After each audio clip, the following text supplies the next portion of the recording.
kusina. Gagawa tayo ngayon ng orange marinated chicken. And here are the following ingredients.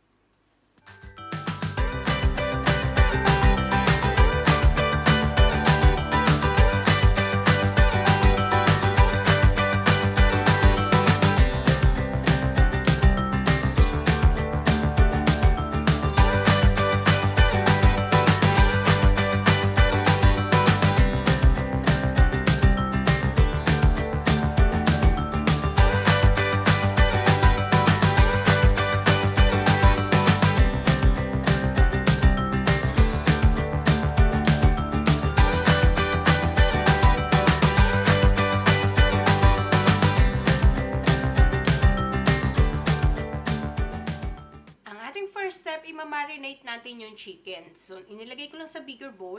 Ilalagay na natin yung mga sangkap. Lahat ng sangkap. Yung thyme.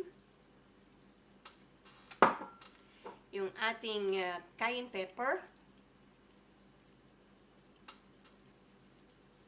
Depende kung gaano kaanghang ang gusto nyo. At yung ating allspice.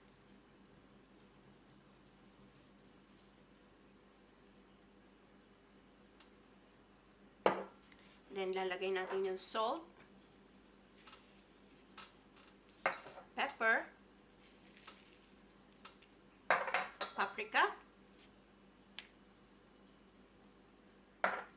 yung ating minced garlic,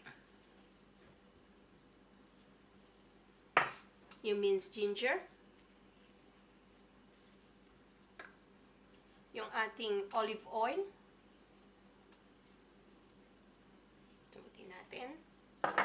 yung lemon juice, kung walang lemon juice, pwedeng kalamansi. At yung ating orange juice. Itong orange juice, freshly squeezed ito, mga 1 cup ang gagamitin natin. Then, haluin lang natin. Make sure na well-coated ang ating chicken. Ayan. Well-coated na ang ating chicken.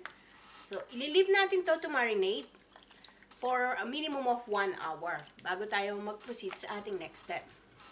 Ang ating next step, after 1 hour na na-marinate yung ating chicken, ang ating next step, maglagay lang tayo ng oil dito sa ating pan grill. I-grill na natin yung chicken, marinated chicken.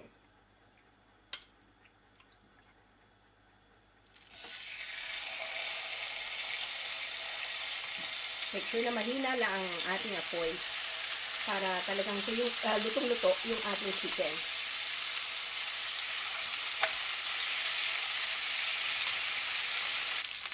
After 10 minutes on low heat, balik rin naman natin yung chicken. Dapat talagang mahina lang ang ating apoy para pantay ang luto.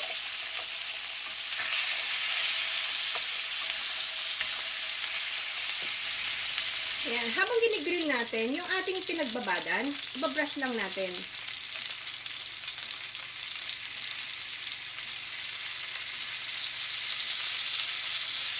Then, pagbaliktad natin, ganun din. Anuhan din natin, brushan lang din natin. Para maluto yung side, ayan, pinatayo ko.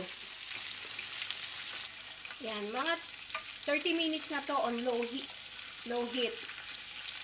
So, lutong-luto na ang ating manok. Kung wala kayong pan grill, pwede ding i-oven. So, transfer natin to sa ating platter. Ito na ang ating orange marinated chicken. So, sana magustuhan nyo itong recipe na ito and share it with your friends. Ako si Aling Oday, magkita-kita ulit tayo. Bye!